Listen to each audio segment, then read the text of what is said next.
fuckers and fuckettes, it is I, the Amazing Atheist, the greatest vlogger in YouTube history, and the greatest intellectual in human history, and also a humble individual, if I may say so myself. First order of business today, I'm going to introduce you to a fat friend of mine by the name of Chris3325, and when I say he's a friend, I don't really know if he's a friend because I've never had a discussion with him in my life. And the fact that he has numbers in his name, that 3325 shit, is fucking stupid, but don't worry because he's not fucking stupid, he's actually pretty fucking smart and pretty fucking funny, so go check his shit out. Because one day, when I am raped to death by a giant rhino, as I have foreseen, he will become the Amazing Atheist. That is his destiny. So it's best to acclimate yourself to his subversive and abrasive personality right now. Second order of business, a little known YouTuber by the name of Fake Sagan has made an attack video against me. He wants to butter up my little ass and apply his hands to it in a firm and strict manner. Fake Sagan, you know you want to spank that ass, don't you? Oh, sorry. Anyway, his video isn't really worth responding to because all he really wants is to leech off my subscriber count, and I figure what's the harm in giving him what he wants? Go click on that link too. Watch his stupid video, see what the fuck you think.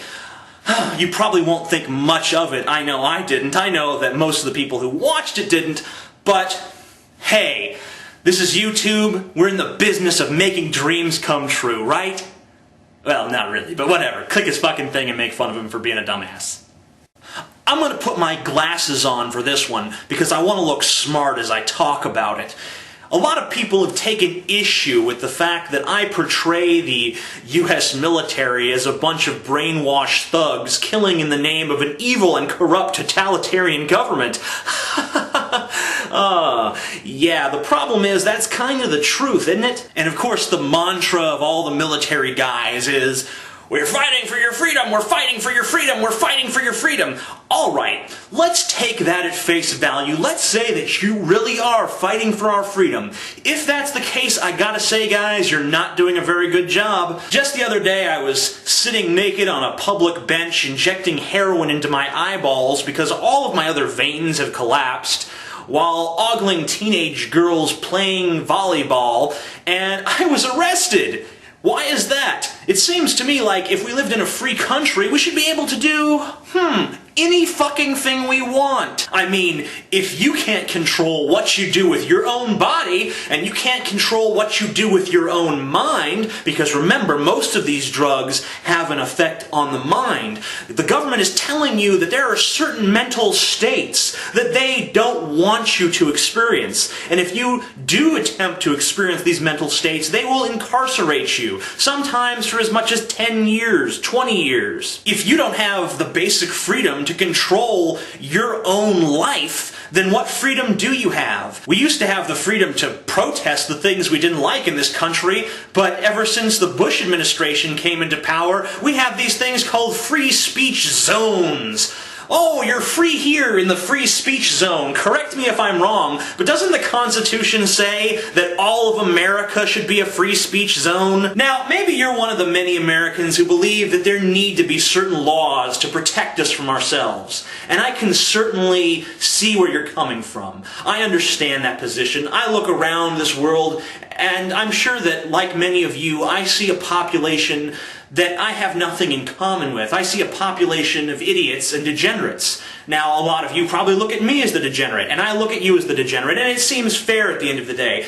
But here's what's not fair. What's not fair is you taking your perspective of control and restriction and saying that it represents freedom, because it doesn't. That's disingenuous. And that's where I have the problem. If you just came out and said, I don't believe in freedom, I could respect that a whole lot more than this lie that you fight for freedom, that you believe in freedom. When you take a good hard look around our culture, it's pretty obvious that if the soldiers are fighting for freedom, they're not doing a good job. And it seems to me that they can't possibly be fighting for freedom because they're fighting all the time, and we seem to have less freedom than most European countries. What you're really fighting for is order. You're fighting for stability. You're fighting for safety. And I agree that all of those things are perfectly virtuous and great and wonderful. And I have no problem with those being your values. But they're not mine. Understand that.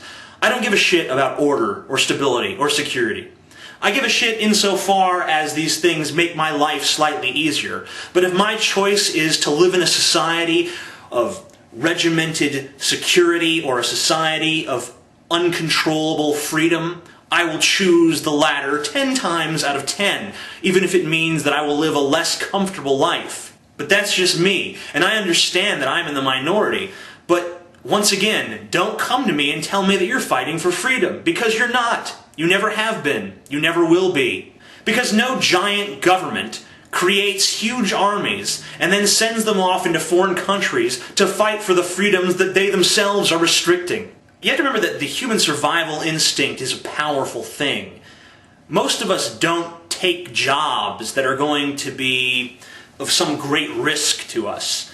Most of us aren't out there driving in drag races or wrestling alligators. There's a certain segment of society that does those things.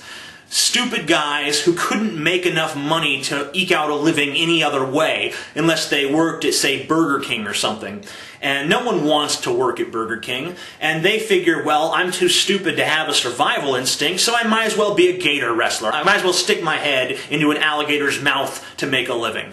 And I understand that, but the thing is, a lot of Army personnel do not meet this criteria. You have people in the military who come from the ghetto, and people who come from the suburbs, and people who come from the cities, and people who come from the country. You have people in the military who are too stupid to tie their shoelaces, and you have people in the military who build jet engines in their spare time. The military appeals to huge cross-sections of our culture.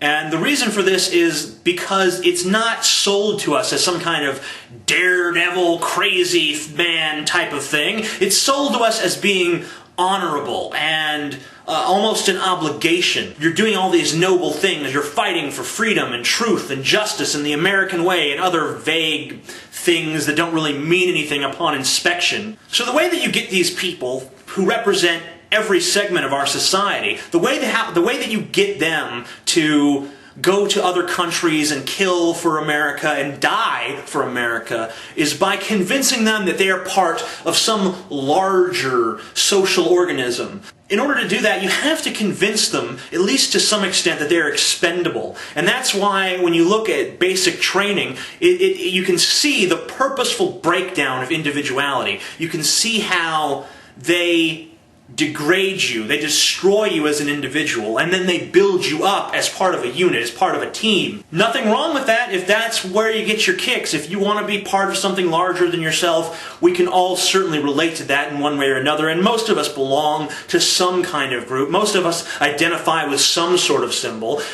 Most of us wouldn't die for it. Most of us wouldn't surrender our individuality to it, but that's the choice these military men make. And they do it under the false pretense of fighting for freedom and honor and all that bullshit. So I guess at the end of the day, my real problem with the military isn't so much that they're killers or that they fight for the evil, corrupt government, because I understand how people have these differing value systems, and I understand that I'm in the minority. The real problem is the way our society treats them as if they are something to be looked up to, as if they are better than the common man. I don't agree with that. They do a difficult job. They do a job that's largely thankless, but so do garbage men. So do the guys working the fast food drive-thru over at Wendy's or Taco Bell. It's fine to acknowledge that they're doing something that's both necessary and difficult, but we shouldn't admire them as heroes, because at the end of the day, they're just paid thugs going to other countries and killing people in the name of freedom, which is a false pretense. Thank you very much. If you disagree, please disagree somewhat respectfully. I know that saying that is utterly meaningless because you won't listen, but whatever. We're all friends here, except those of us who aren't. Bye!